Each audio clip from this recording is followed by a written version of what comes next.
This is the 2023 Maserati Grecale Madonna, a blend of performance and luxury. So if you're in the market for these two combinations, you're in the right place. If you're new to this channel, please consider subscribing, giving this video a like, and sharing your thoughts in the comment section below. So without further ado, let's hop into the review of this SUV. Taking a look at the exterior of this car, we're going to look at the color. So this is in black, and I do like this color. It kind of gives this car a masculine look to it, and when it's in the sun it kind of sparkles a little bit. I don't know the specific color code for this particular car, but I'll try to figure it out and have it up on the screen. And then right here you see the Madonna logo along with these vents, and above it we have a silver trim. And I kind of talk a little bit more of some of the things that I found with the exterior that I don't like at the ending of this video. And then below we see these yellow calipers, and then the front tires are at P255 and the back are at P295. And I do like just the styling of this car. Most people, once they look at this, they say, oh, this looks like a Porsche. No, this is not a Porsche, this is a Maserati. And as you look at the door handles, you see there is a silver trim at the top. One thing to point out is that you could easily place your fingers on 3 grooves right here to lock the car once you step out of the car. Most cars have a different design, but for this Maserati there's like 3 little grooves on this car that allows you to lock the car. And taking a look at the front, we see the Maserati logo standing out. I know that the grille has been a topic of discussion for the past couple years now, but the grills on these Maserati are not too much and they're also not too little. They do stand out, and this is kind of one of the features of Maserati. As you can see, we have the logo standing bold at the front, and then we have these vents 1, 2, 3, 4, which fits this car very good. I do like the front of this car, and for me as myself, it kind of looks like a Porsche. And then we have the logo right here along with your gas pump. And then as we move our way around to the back, the first thing that you would see is the Maserati logo, which is in silver. Below that we have some silver trim. The backlights kind of look, I mean, there's nothing too spectacular about it. And then we have the 4 exhausts for this, and this does sound it's good enough, especially for an SUV. It sounds good, sounds much better in sports mode than the comfort and the GT mode.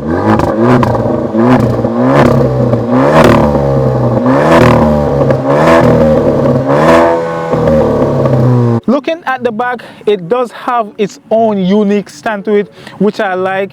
It's not something that will stand out in a crowd, but it also has its subtle luxury look to this car. Now, as we take a look at the interior, we have a 12-way power seats for the driver, so you could easily maneuver and adjust your seat. I'm 5'11", and there's a lot more leg room for me at the front and also at the back. So if you're a family person and also a tall person, this is also a great vehicle to host your family in. And as you can see, we have a leather upholstery with some red stitching that goes around, which kind of gives it off that luxury look. In terms of the sound system that we have in here, we have the Sonos Faber with the 860 watt, and this is their premium audio system. Just take a listen to how the audio sounds of these speakers in the car.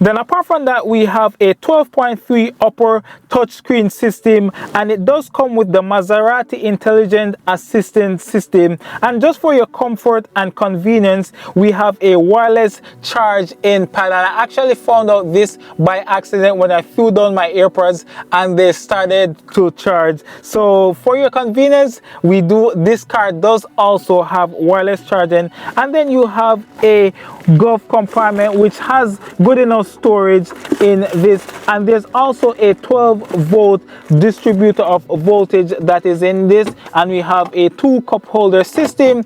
And for more storage, we have a USB and USB-C. I kind of hate when I just see the cars that only have USB or just USB-C, but I like that with most of these cars nowadays you could have both USB and USB-C, because you really don't know what type of connections people have, and I just hate to walk around with adapters. Now I know many of you don't like having just a fully touchscreen system, because when you're driving it's hard to figure out where to touch in order to make the adjustment to your system. On this, behind the steering wheel, there's 2 dials, one on the left, one on the right. The one on the right controls the volume of your audio system, and the one on the left controls the audio frequency or the bandwidth that you're listening to your radio station. And these also on the steering, I do like the feel of these steerings. They do feel good in my hands. And then along with that, we have the control to either control your driving mode that you're in,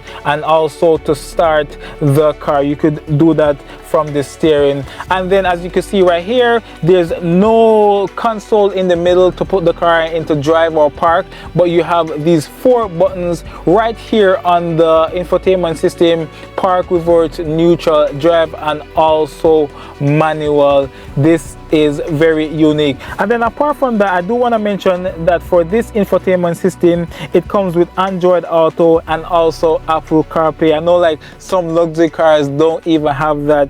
And then this screen is just big enough for you to be able to see your backup camera system, which is kind of like the 360 view, but that's now the standard of most cars. And then along with that, at the back, which I'll show you, is there's also a power lift gate, and then there's the rain sensing wipers, which is good, so you could automatically have your wipers turn on when you are using it.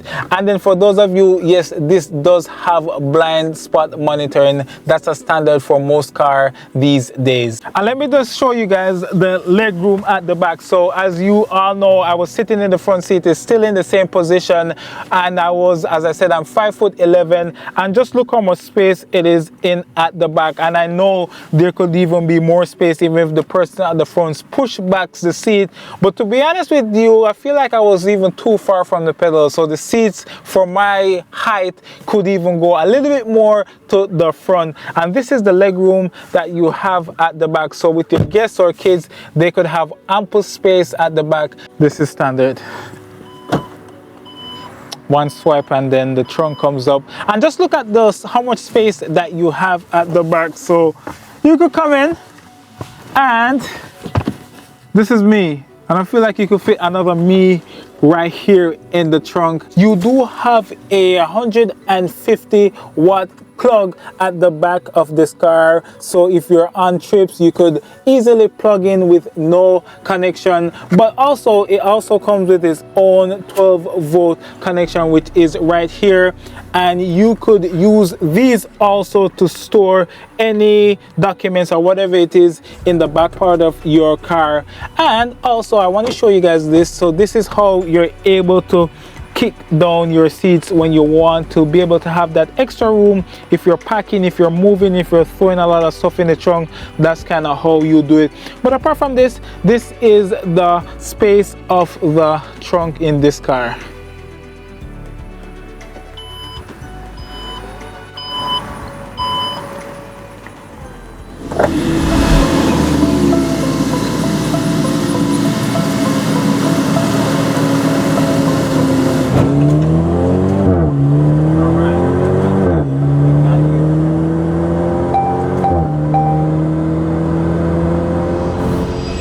All right, so let's take this bad boy out for a spin. Right now I have it in comfort mode, which is the most comfortable drive mode that you could have this car in. And I'm pulling out. Okay, it feels pretty smooth. Right now you have a heads-up display, which I currently have, just has the map on it. I'm not really using the navigation system, but apart from that, it also has the lane assist with the speed of how much I'm going at the current moment. And right now it feels comfortable, sits pretty good. The controls feels very good. Yeah, I need to stay in my lane. I heard you. It kind of gently pushes you back into your lane if you get out.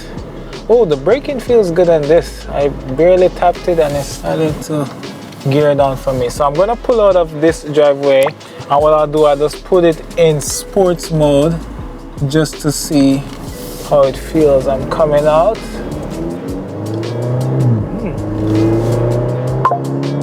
Feels good. Oh, it got me up to speed very quickly. Ooh, and this feels good. Got me up to speed very quickly. So as I'm driving, let me give you some of the performance of this. So the top speed for this car is 150 miles per hour with as I mentioned before, that it goes from 0 to 60 in around 5 seconds, and I want to say that's kind of what happened there. I don't have like a clock to actually give the basic readings, but it got me up to 60 or 70 miles per hour quickly, and that was very decent. So in city you get 22 mpg, and on the highway you get 29. Definitely not the best, definitely not the most efficient, but in terms of you doing your little city and highway driving, you get a decent range out of this. This is a luxury car. You can't put the lowest grade gas in this, so that's kind of expected, but that's kind of what you get for the fuel efficiency for this car. Oh, kicks me off in sport mode. Let me put it in GT mode, and the dials on this are pretty responsive. Let me turn into this. Okay, now I'm in GT mode, and let me just turn in this parking lot, head back out. Okay, so we're in GT mode.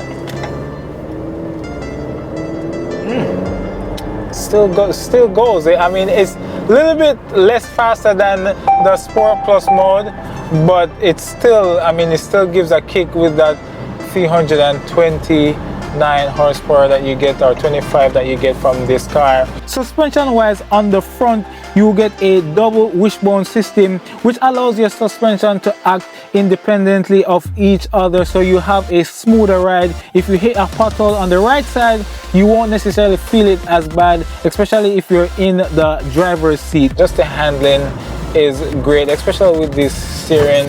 I feel very interactive with the road. I feel good going through corners. It doesn't feel like it's gonna spin out or flip over, especially with SUVs. That's something that I don't like about SUVs at all. But with this luxury and the technology that they have in this, it makes driving a little bit better for the driver. No piece of tech is perfect, but I did want to point out some of the flaws that I found with using this particular car. So first up is the navigation system. While it's functional, it doesn't learn the user preferences.